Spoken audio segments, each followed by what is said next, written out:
আপনি জানেন এর সমাধান হচ্ছে তাদের পুরো শক্তিটাকে শেকড় থেকে কেটে ফেলা। আপনি এটা করতে পারছেন না, কারণ ভবিষ্যতের দিকে পৃথিবী এগিয়ে যাচ্ছে। এরপরের কথা আছে, নবী করিম সাল্লাল্লাহু আলাইহি ওয়াসাল্লাম বলেছেন এই দাজ্জালের শাসন চিরস্থায়ী হবে না। এটাই হচ্ছে আমাদের আশার জায়গা, এবং তরুণ প্রজন্মকে এটাই আমরা শেখাতে চাই, জানাতে চাই। এই দাজ্জালের শাসনটা চিরস্থায়ী হবে না। নবী সাল্লাল্লাহু আলাইহি ওয়াসাল্লাম বলেছেন দাজ্জাল এবং তার অনুসারীরা যখন বিশ্বকে শাসন করার দিকে এগিয়ে যাবে, আল্লাহ রাব্বুল আলামিন তাওহীদপন্থীদের এই কালিমার পতাকার কাফেলা গঠন করবেন ইনশাআল্লাহ, এবং এই কাফেলার মধ্যেই থাকবে ইমামুল মাহদী ইনশাআল্লাহু আযজা ওয়া জাল্লা। এবং তিনি বলেছেন নবী সাল্লাল্লাহু আলাইহি ওয়াসাল্লাম ফালানি'মাল আমিরু আমিরুহা ওয়া লানি'মাল জাইশু যালিকাল জাইশ, কতই না উত্তম হবেন সেই আমির এবং কতই না উত্তম হবেন সেই সেনাবাহিনী। তোমরা যদি বরফের উপর সাঁতার কেটেও হয় তবুও সেই জাইশের মধ্যে যোগ দিও। এটা আমাদের সামনে আসতে যাচ্ছে। পৃথিবীর প্রত্যেকটা জায়গায় আপনি দেখবেন তাওহীদপন্থীদের কাফেলা গঠন হবে, ইসলামী রাষ্ট্রগুলো দাঁড়িয়ে যাবে ইনশাআল্লাহ। আপনি দেখেন সিরিয়া পরিবর্তন হচ্ছে, আপনি দেখেন আফ্রিকা পরিবর্তন হচ্ছে, আপনি দেখেন বাংলাদেশ পরিবর্তন হচ্ছে, আপনি দেখেন প্রজন্মের চোখের মধ্যে তাওহীদের ক্ষুধা, আপনি দেখেন প্রজন্মের চোখ জলজল করছে, তারা ইমানের দিকে আসছে, আমলের দিকে আসছে, ইসলামের দিকে আসছে।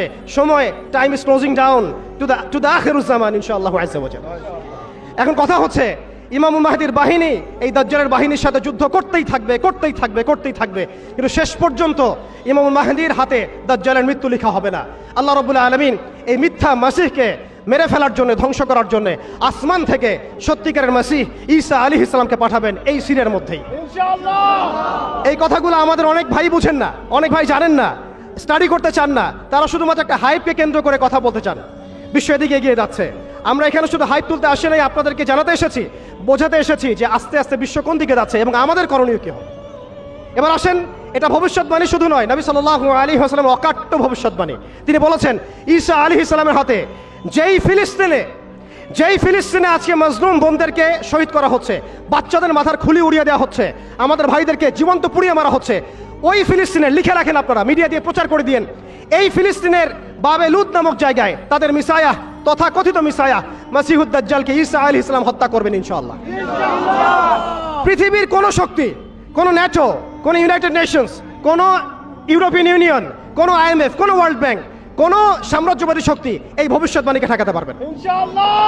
আপনি ওদেরকে চেষ্টা করতে দেন, সারা পৃথিবীর সমস্ত মুসলমানকে যদি এখন তারা মেরে ফেলে তবুও এই অকাট্য ভবিষ্যৎবাণী ইনশাআল্লাহ তাআলা তারা পাল্টাতে পারবে না।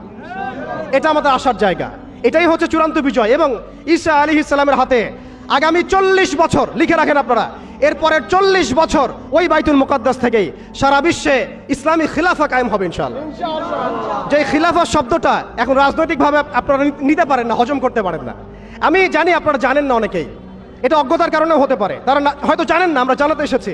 এই যে খিলাফা শব্দটা তারা নিতে পারে না, এই খিলাফাই হবে পৃথিবীর শেষ শাসন ইনশাআল্লাহ তাআলা। এই খিলাফা দিয়ে বিশ্ব শুরু হয়েছিল, এই খিলাফা দিয়েই বিশ্ব শেষ হবে।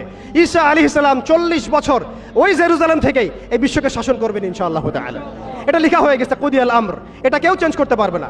এখন মাঝখানের এই সময়টুকুতে জায়নিস্টরা আসলে কি করেছে এবং আমরা কোন কোন জায়গায় পিছিয়ে গেছি এবং আমাদের করণীয় কি হতে পারে, এটা আমি অল্প কথায় শেষ করে দিব।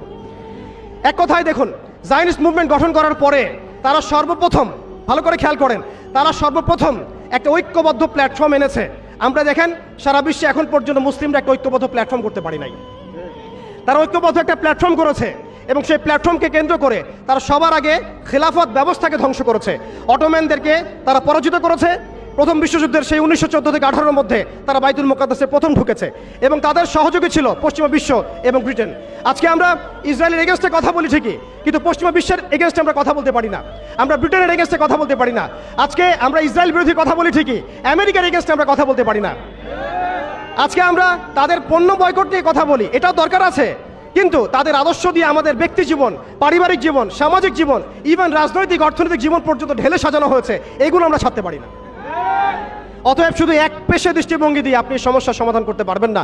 এই সমস্যা অনেক গভীর এবং এটা এত দেরি হয়ে গেছে। আমরা 100 বছর পরে এগুলো নিয়ে কথা বলছি, বিগত 100 বছর আগেই আমাদের এগুলো নিয়ে সচেতন হওয়া উচিত ছিল। এমন নয় যে তৎকালীন সময়কার ভাইরা সচেতন ছিলেন না বা তারা কাজ করেন নাই, করেছেন, কিন্তু এটাই পরীক্ষা, এটা আল্লাহ পাকের মহাপরিকল্পনা। এভাবেই আল্লাহ রাব্বুল আলামিন আমাদেরকে পরীক্ষা করছেন, আমরা হকের পথে থাকি না বাতিলের পথে থাকি।